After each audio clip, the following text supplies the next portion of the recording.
let's check out the chat page first. So the chat page is kind of like ChatGPT with a lot more features. So the chat page and Annie, your personal assistant, you'll see her throughout the app. She's got access to pretty much everything. She's got access to all of the agent internal tools through this chat window, such as the workflows. She's also got access to the tool system.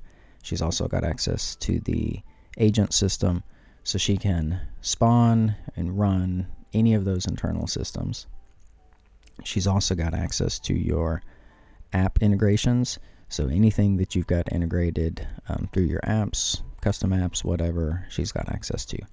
So that gives her a ton of functionalities and capabilities within herself.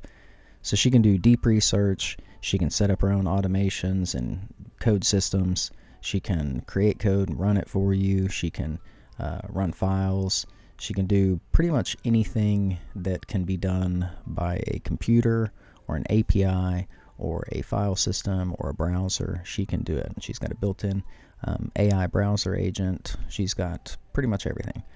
She's connected to Zapier, so she's got access to over 6,000 tools. And yeah, this chat does a lot. It works with images and videos and code. It's got a code canvas. You can monitor the system context, so you can see how much of the context you've used for the model you've got. You can also see any tools that have been used, any errors or anything will show up here as well. So this is the chat page, so check this one out.